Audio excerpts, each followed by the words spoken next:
stand behind it. Don't wanna be a mama 25, I stand behind it. Don't wanna watch you to survive and hide behind it. My music keeping me alive, yeah, I work there hard for it.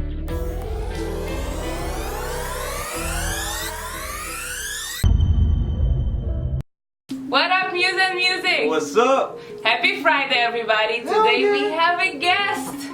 Please welcome Soham Kothari, a songwriter, a rapper, a singer, a lyricist. What else? What did I forget? I think that's pretty much it.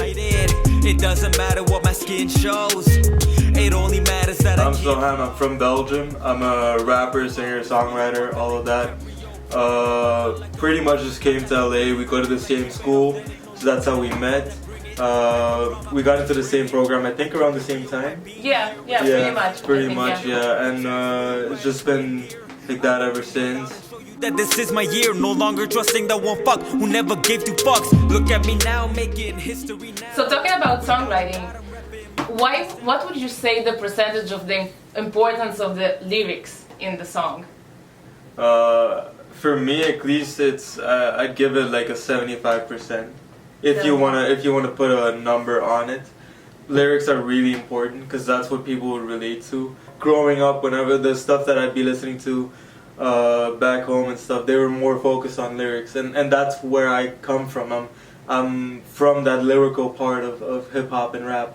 You write all your lyrics by yourself, right? Yeah, and I also have a producer that I work with. His name is Manuel. He's a really good producer. We always hit it off together well, and a lot of the songs that I've put out over the past like year or year and a half has been songs that I've worked with him, and he has a lot of input in the lyrics that I write and stuff, whether it comes from the melody or the flow of the rap that I might have in the verses, or even just little stuff like, oh, I might want to change this word to another one, like instead of having yo, I could have bro, or just something silly like that. I think now, especially in hip-hop, I think the producer plays a big role in the, like coming up with the hooks and the arrangements. Oh and yeah, that's definitely like true. it's really important. Talking about sitting in a studio with a producer, do you always write your music in the studio with the producer, or like where is the inspiration coming from? It all depends on how I'm feeling on any particular day. I tend to just have my notes open on my phone, and if I find something that inspired me to write something, whether it could be a fight that I had with a friend or a little scenery that I might have seen along like LA or Hollywood or something, that's where I typically just get inspiration from, just like everyday surroundings, my environment. That's cool. I remember I was watching an interview with Eminem, and he said that he's like, his inspiration, like apart from his life and everything he's been through, he's like, he can take the smallest thing and just like with imagination, a little bit of like developing the story, he can like come up with a whole song just because of like one sentence that he heard. Like he's like, he's my inspiration for he's sure. Mine too. He's mine for too, rap, for so sure. That's definitely there. Yeah. Talking about lyrical content, right? Like he writes like on point, like everything. It's not just about every line that he has is just amazing how he goes about it. So, do you have specific topics that you concentrate on with your writing? Yeah, I typically do. One of the main topics that I always tend to cover is growing up in like back home in Belgium, where it's a predominantly white country, and being like one of the few, like one of the minorities there, just kind of overcoming being a so-called immigrant in that country. That's some of the topics that I'd cover, or else it'd just be topics about family and missing home and my dad and stuff like that. So yeah, that's typically what I write. More personal. Yeah, things. more personal things. Yeah.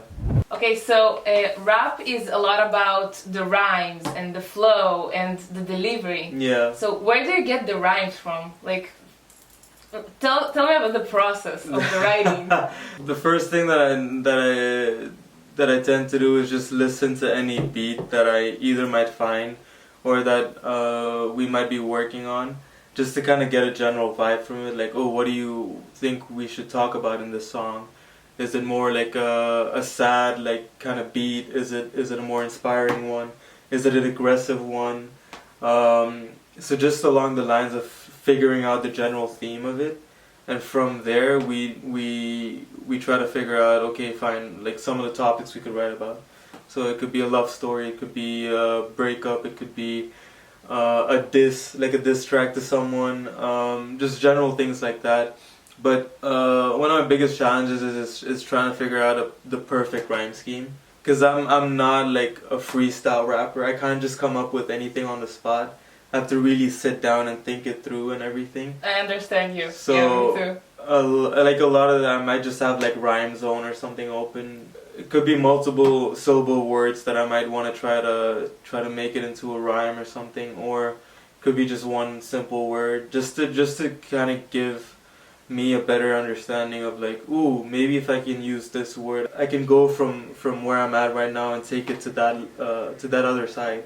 If that makes any sense. So getting from point A to point B. That's probably why I like using like online rhyming dictionaries and stuff. I use it all the time. Yeah. I use Rhymes-On. Try Rhymes-On if you want to write, because for me, like, English is my third language. So sometimes I know what's the word that I'm looking for, but I'm like, you're trying to figure it out, yeah. You know, and then I go to Rhymes-On, and Rhymes-On is amazing because it has the rhymes and it has also like the definition synonyms and the right, and all that. Too, so it's very comfortable. Like sometimes, because you don't want, if you write a song about a specific topic, you don't want to repeat the same word over and over again. Yeah, so that's definitely true. sometimes it's amazing to look online, and I think Thesaurus, you know this? Thesaurus? Yeah, that's a good synonym. Yeah, it's a good website too, yeah. because then like if I'm looking another word for, I don't know, love or something, I don't want to say love constantly, again. You don't wanna change it up and say something else. Yeah, so it really helps. It does, yeah, that's definitely true.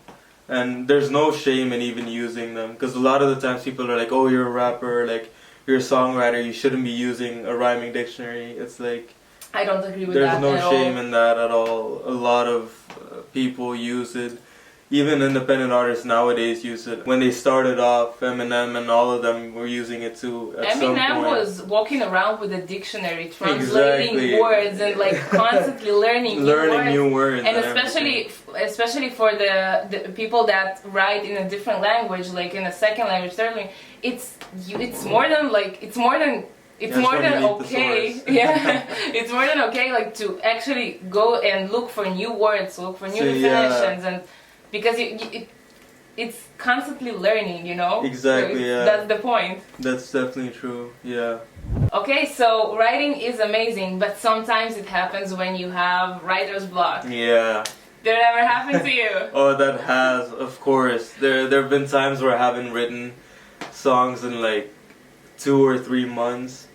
I hardly ever wrote any lyrics or anything. Only I think towards the end when I just suddenly watched the movie and I was like, oh, the story was so powerful that it gave me inspiration to actually write another like song and stuff. But it's probably one of those songs that I want to keep a secret for now. Which is also fine. Yeah, you can never go wrong in not releasing a song. Yeah, it's completely fine. It's completely fine. There's so many songs that I have that we never like released it, even though it's mixed and everything. We're probably not gonna release any of those songs anytime soon. You know how many songs Prince wrote that never saw the light? Like never. He wrote so many. He was writing like constantly. Yeah. And like think like from like the 100 songs that he wrote, he needed to pick like 13 for the album. Exactly. Yeah. So Eminem too, like.